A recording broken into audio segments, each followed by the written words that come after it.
everyone. I'm Keith David Connor. I'm a professional artist. I'm originally from Flint, Michigan, but I've been here in Chicago for many, many years, and I'm both fortunate and blessed to have made my living as a professional artist. I've worked for many companies and corporations as an art director and designer, and now I'm a full-time fine artist. I've been an artist my entire life. You know, when I was like 7 years old, the teachers went to my mother and told her I had art talent, and so at that point she began investing in my art career and allowed me to go to the Flint Institute of Art, and then later I went to the Genesee County Skills Center for gifted artists, and I attended that program, and then I came here to Chicago, went to the American Academy of Art, and then went on to work for many ad agencies here, Leo Burnett, J. Walter Thompson, Foot Cone and Belding. I also became the art director for Luster Products, a black hair care company, and which I designed. I was their creative director for 25 years. I designed many of their products, the original S-Curl, PCJ, Designer Touch.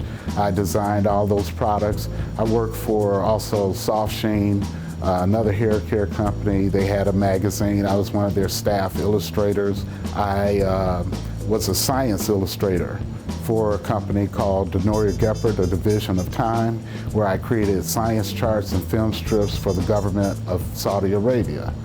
Also, I worked for Central City Productions here as a designer and artist for them.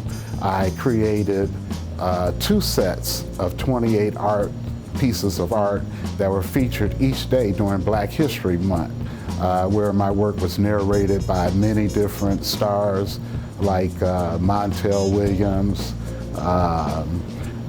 Felicia Richard, just many stars of the time. You know, Roxy Roker, just many entertainers. Lou Rawls narrated my work that was featured each day during Black History Month on WGN. Again, I did one series called Black History Notes, Great Moments in Black History. My work can be seen all across the country. I'm one of the featured artists from African American Expressions, the calendar and greeting card company, and I've worked with them for a number of years. So they produce calendars, greeting cards, figurines, all based on my work. I'm a conceptual guy. I come up with two or three ideas at least for whatever the given subject, and then I kind of, you know, painstakingly look at them and try to determine what is the best way to proceed. This first piece, I call this the Hoochie Coochie Man. And if you ever saw Muddy Waters, you know, he would look at women while he's singing, and he was like, "Here I am, baby," you know. That's what he was like, "Here I am," you know, basically, come and get me. And this is Coco Taylor, and she's got a song saying she's a woman, you know. Most people think of the blues as a man's type of entertainment. This piece is Miles Davis. I call it Miles Long.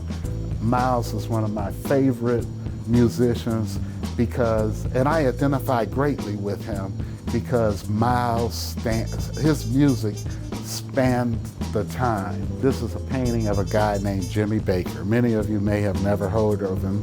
He's an old-time blues guy. He had this hat, you know, this is his hat, and he was wearing the hat, and he played the blues, and he sang for me, and he was just wonderful. So I felt I wanted to paint him. And he told me how he liked the House of Blues, but he never got to play in the House of Blues. So, but he played with many of the greats, even Muddy Waters. And so I took pictures of him and I placed them in front of the House of the Blues. This is one of my favorite paintings. I call this Ballerina Magic.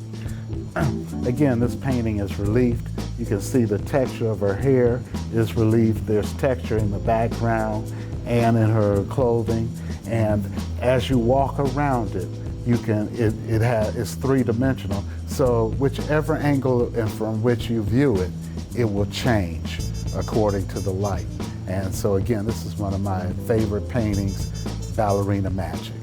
This is another painting of mine. I call it J. Roll and the Red Hots. And it's really featuring Jelly Roll Morton and the Red Hot Chili Peppers. In this particular case, the instruments are three-dimensional, the hands and different portions are three-dimensional, which again is the signature, one of the signatures of my work as I'm trying to create greater depth. And so this is called J. Roll and the Red Hots. This is another piece having to do with dance. It's called Stretching Point, and it's capturing a young, beautiful ballerina when she's in the process of really stretching and warming up before dancing. These are a couple of more my paintings. This is Ray, obviously it's Ray Charles. I'm trying to capture his essence. I was very fortunate and blessed to see him perform live during one of his last concerts. This is a piece called Billy. You know, it's obviously Billie Holiday. And again, trying to capture her feeling. This is a piece I call this Jimmy EXP. You know, another one of my favorite musicians. He's again in the purple haze, and then his hand is three-dimensional as well as the guitar. It's a bit three-dimensional, and also his hair. And this piece is really Buddy Guy. And this is a painting of mine called In the Purple Rain, and it's of Prince. And truly it's kind of a montage of Prince during different eras, because again, he's dressed as he was, you know, in the movie Purple Rain with the Revolution, but then he's got the cymbal guitar, which he got much later. And then also in it is the dove. This is a piece, again, of one of my favorite singers. And I plan to come back, hopefully, to a show that they're going to have on Women of Soul, but this is Whitney Houston. Artists give culture to the world. When they study every civilization, they do it through the art. And so artists reflect what's going on at that particular time in their communities, and you know, the feeling and the pulse of the people.